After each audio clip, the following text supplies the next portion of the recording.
Selamat siang, saya Safira Eka Wardani dari Fakultas Kedokteran. Selamat datang di We Are in Grad School. Siang ini kita akan membahas sedikit topik mengenai eksplorasi potensi sistem eh, bebas sel untuk sintesa terapeutik.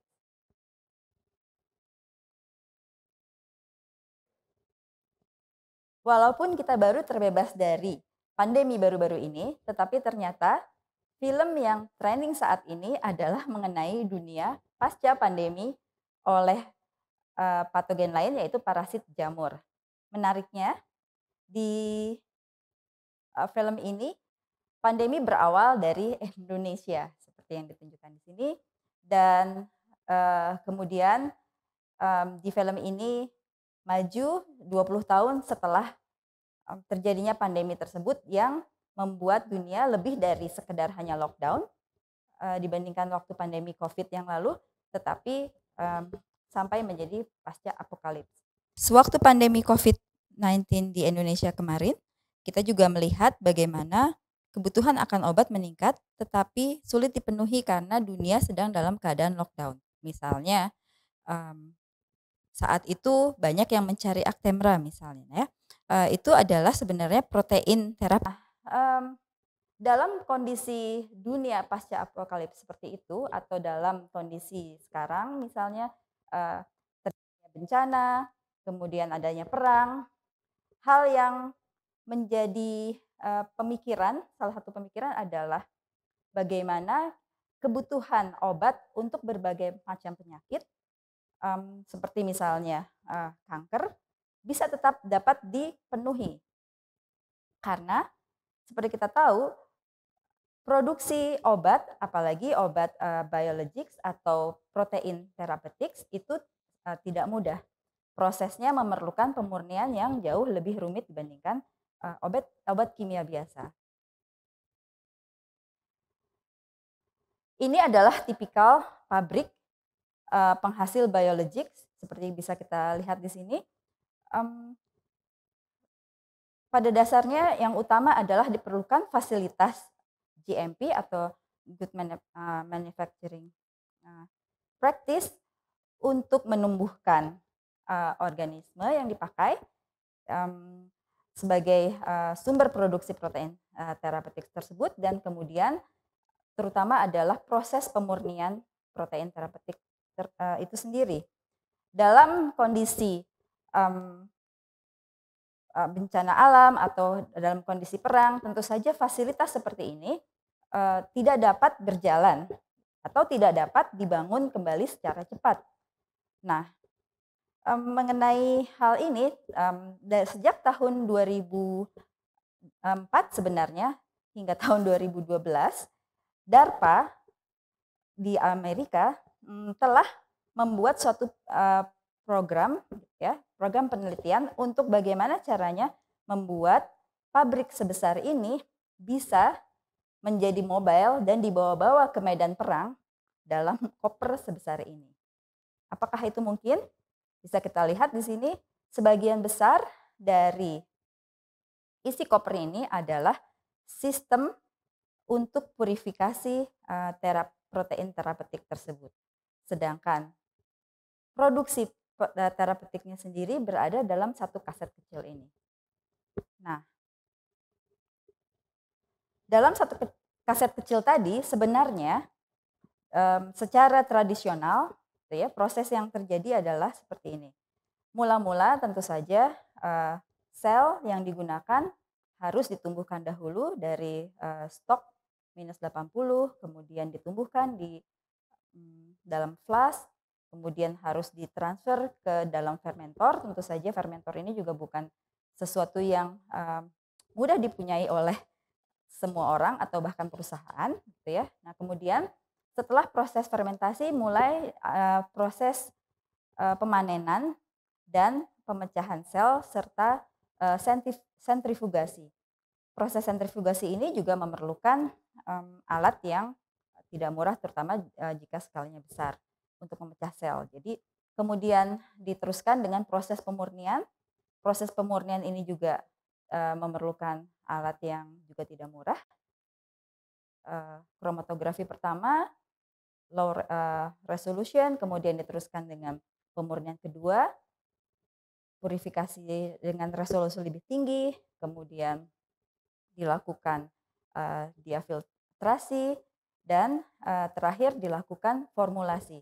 Formulasi dari produk akhir ini bisa berupa liofilisasi, jadi proteinnya dikeringkan, gitu ya, freeze dry biasanya, dan atau juga disimpan dalam bentuk sangat pekat sehingga kental, dan proses pemengkatan ini juga adalah sesuatu yang memerlukan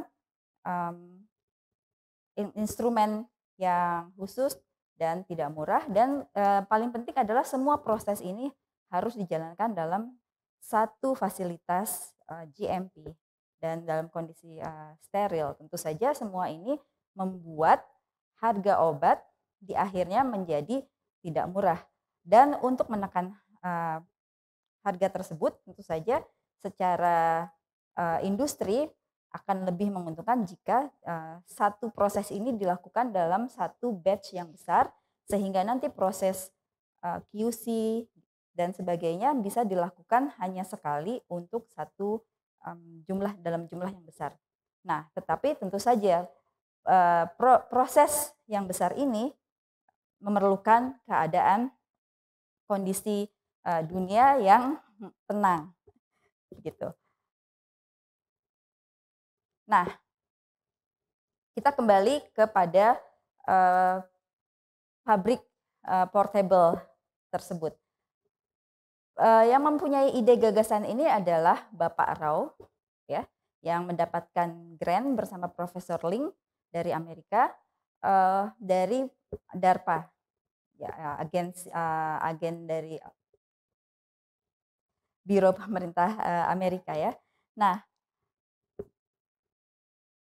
bahwa proses produksi protein terapeutik tersebut hanya berjalan di satu tempat yang kecil ini, dan kemudian sisanya koper itu adalah berisi sistem untuk pemurnian protein. Jadi di sini adalah biasanya kromatografinya menggunakan kolom afinitas. Nah, proyek ini berjalan cukup lama, gitu ya, sampai lebih dari 10 tahun, dan utamanya adalah bagaimana tantangannya bisa mencapai hasil produksi di akhir yang memenuhi standar FDA. Nah, kenapa Pak Rao bersama Profesor Ling ini sangat tekun mengerjakan proyek ini? Karena selain memang secara pemerintah Amerika ingin mempunyai sistem yang robust untuk kondisi perang atau kondisi kebencanaan, gitu ya. Di lain pihak untuk Pak Rao sendiri, beliau ingin membuat sistem di mana produksi obat bisa menjadi lebih personalized, jadi hanya memproduksi sejumlah yang dibutuhkan saja pada saat tertentu dan dekat dengan pasiennya dan harganya murah. Hal ini dipicu oleh pengalaman Pak Rao sendiri melihat koleganya yang mengalami kebangkrutan, gitu ya, karena istrinya memerlukan perawatan pasca terapi obat untuk kanker atau kemoterapi. Saat itu protein GCFS sangatlah mahal, dan karena itu hal ini memicu Pak Rao untuk membuat sistem ini dan menghasilkan protein tersebut, ya, dalam jumlah yang cukup tetapi juga tetap murah. Nah, kembali kita ke dalam kaset tadi di atas dari koper tersebut. Tradisionalnya produksi protein itu berjalan seperti ini di dalam sistem makhluk hidup atau di dalam sistem in vivo, di dalam sel yang hidup. Biasanya kita dimulai dengan gen yang bisa menghasilkan protein yang kita inginkan, yang kemudian gen tersebut akan kita masukkan atau kita transformasikan ke dalam sel hidup yang akan menjadi pabrik ya, pabrik obat kita. Nah, kemudian tentu saja sel tadi harus ditumbuhkan, kemudian kita menumbuhkan dalam produksi yang skalanya cukup besar, dan suatu saat setelah cukup kemudian sel itu harus dipecahkan, dihancurkan untuk bisa kita ambil atau kita pisahkan protein obat yang kita inginkan. Nah, di dalam koper tersebut tentu saja tidak bisa gitu ya, mengakomodasi makhluk hidup ini, sel yang hidup ini. Sehingga diperlukan satu sistem yang tidak hidup tetapi dia bisa mengerjakan proses yang sama dengan sel hidup tadi. Nah, sistem inilah yang tadi disebutkan sebagai CFPS system atau cell free protein synthesis, atau yang tadi di awal saya sebutkan sebagai sistem produksi protein bebas sel. Nah, di sini di luar koper tersebut yang perlu dilakukan tentu saja adalah tetap saja kita harus menumbuhkan sel dalam jumlah besar, tapi itu dilakukan di satu fasilitas terpusat saja, yang kemudian selnya itu langsung dipecah di awal. Nah, sel sudah dipecah, yang berarti sudah tidak hidup lagi ini, kemudian mengalami beberapa proses, contohnya seperti sentrifugasi dan sebagainya untuk membuang benda-benda atau pengotor yang tidak perlu, dan ya, kemudian endapan dari hasil pemisahan inilah yang nanti digunakan untuk mengerjakan proses produksi protein obat tadi, sama halnya dengan yang terjadi di dalam sel hidup.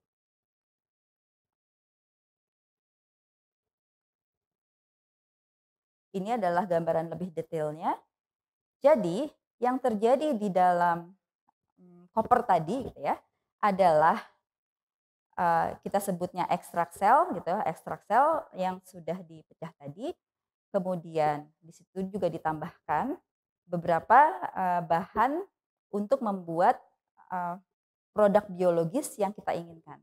Jadi biasanya yang ditambahkan adalah tentu saja yang disebut DNA template adalah tadi itu gen yang mengkode produk biologis yang kita inginkan.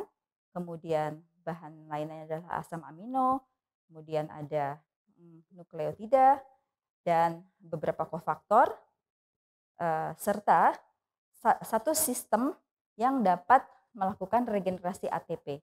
Nah, penelitian-penelitian yang dikembangkan selama proyek yang dilakukan oleh Pak Rao bersama Profesor Ling tadi adalah untuk mengoptimasi sistem regenerasi ATP mana yang digunakan, bagaimana sel ekstrak yang paling baik untuk menghasilkan produk yang paling tinggi atau produk yang lebih murni di langkah awalnya.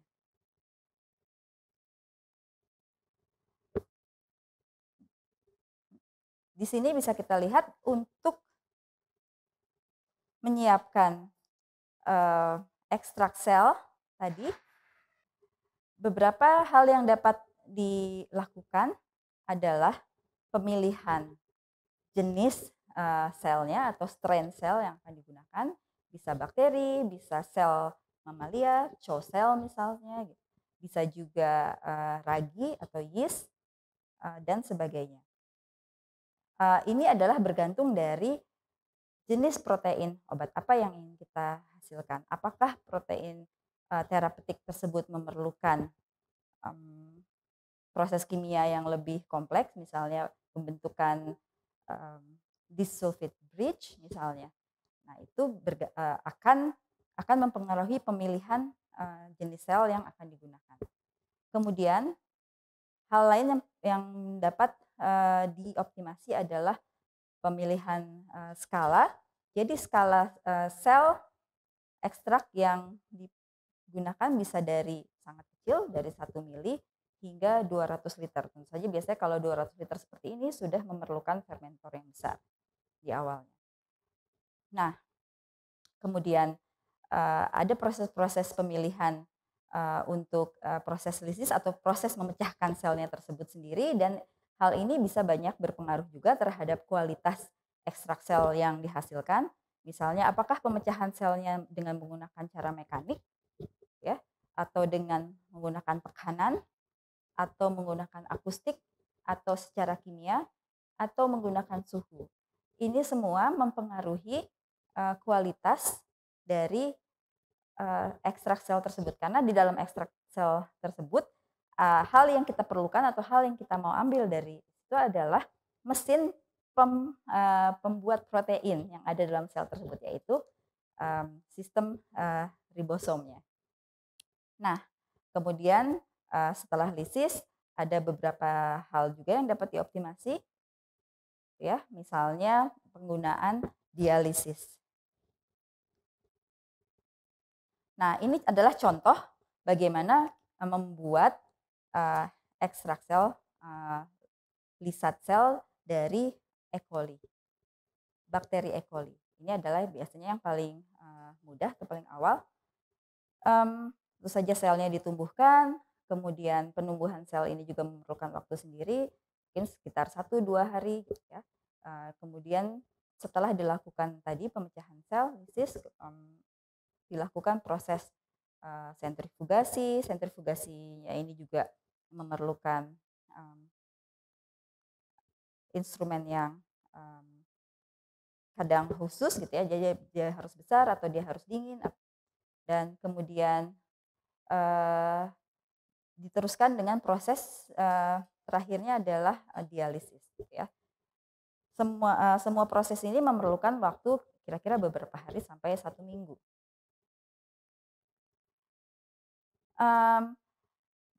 Dan yang penting adalah itu tadi, proses sentrifugasi untuk membuat sel yang baik, proses lisat sel yang baik, proses sentrifugasinya juga memerlukan kecepatan atau kekuatan yang sangat tinggi. Dan biasanya ini adalah salah satu kendala gitu ya, kendala tidak semua lab ya, atau tidak semua fasilitas bisa melakukan hal ini. Apalagi jika produksinya dalam skala besar gitu.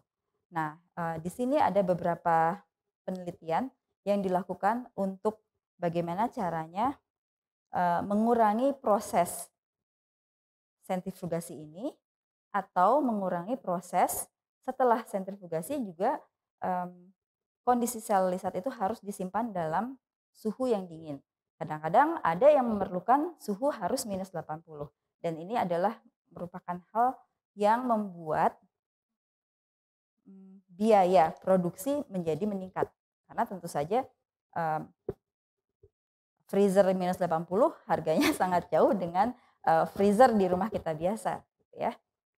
Bisa 10 kali lipat. Nah, kemudian di sini adalah contoh bagaimana ekstrak sel tersebut bisa dioptimasi, misalnya dengan beberapa perlakuan yang sebenarnya sederhana, contohnya hanya seperti pemanasan, ya, pemanasan tambahan, dan kemudian proses dialisis bisa membuat kualitas ekstrak sel tadi meningkat jauh. Dan hal lain yang juga perlu dilakukan adalah bahwa ekstrak sel tersebut, buatan ekstrak tersebut harus murah gitu ya. Nah, selain tadi penelitian yang dilakukan adalah mencari cara bagaimana untuk menghilangkan kebutuhan akan cold chain tersebut, salah satu lainnya juga adalah bagaimana menggunakan agen-agen yang biayanya lebih rendah untuk proses pembuatan bubuk ya, sel ekstrak tadi. Contohnya di sini adalah misalnya ada peneliti yang mengembangkan penggunaan maltodextrin, ya. Maltodextrinnya di sini bisa berfungsi sebagai lyoprotektan atau pelindung dari protein obat yang akan di liofilisasi atau dibuat menjadi bubuk gitu ya, kering. Dan hal ini digunakan misalnya contohnya dalam pembuatan produk vaksin konjugat. Gitu. Nah, semakin proses ini bisa berjalan dalam suhu yang yang suhu yang normal, maksudnya dalam suhu ruang, tentu saja dia mengurangi kebutuhan akan biaya. Semakin protein obat yang dihasilkan bersifat stabil atau mempunyai termostabilitas yang lebih tinggi, tentu saja biaya untuk pembuatan protein obat ini atau dalam hal ini vaksin konjugat akan menjadi lebih murah. Nah, kemudian kembali ke awal, bagaimana kondisi saat ini, sudah adakah obat-obat yang memang dihasilkan dengan proses bebas sel ini tadi atau proses CFPS tadi. Di Amerika sendiri saat ini belum ada obat yang sudah disetujui atau lolos dari FDA. Tetapi sudah ada perusahaan farmasi yang mengajukan izin untuk obat yang diproduksi dengan sistem ini, yaitu dengan sistem bebas sel ini. Dan semoga biasanya hal ini akan memakan waktu cukup lama, bisa 5 tahun mendatang, bisa juga lebih cepat. Mungkin jika ada lagi kondisi-kondisi yang memaksa seperti pandemi, proses ini bisa menjadi lebih cepat. Di masa depan, pembuatan obat mungkin tidak akan lagi menjadi satu hal yang terpusat di satu tempat atau di satu pabrik besar, tetapi bisa di banyak tempat, mendekati rumah sakit atau mendekati pasiennya. Dan kemudian pembuatan obat seperti ini tentu saja akan sangat menolong dalam kondisi-kondisi untuk di daerah yang jauh atau terpencil seperti banyak kondisi pulau-pulau di Indonesia misalnya, atau dalam kondisi-kondisi kebencanaan, ada gempa, terjadinya perang seperti di Rusia saat ini misalnya. Ya, jadi kita lihat mungkin dalam waktu yang tidak lama kita sudah bisa melihat apakah sistem ini sudah bisa menghasilkan obat yang sama kualitasnya dengan obat-obat yang dihasilkan dengan cara konvensional biasa dan disetujui oleh FDA. Nah, kemudian kembali kepada Unpad, di mana posisi kita saat ini? Posisi kita saat ini adalah kami mempunyai satu box sistem produksi protein bebas sel ini yang sudah ada di dalam kulkas sejak sebelum pandemi. Rasanya sudah saatnya sekarang kita keluarkan dari freezer dan kita coba bermain dengan sistem ini untuk bisa menghasilkan berbagai macam protein terapeutik sendiri gitu ya untuk keperluan penelitian. Dan untuk hal itu tentu saja kami memerlukan Anda. Jadi kami tunggu Anda di lab untuk mengeluarkan kotak cell free protein synthesis system tersebut dan mari kita bermain bersama di lab. Terima kasih.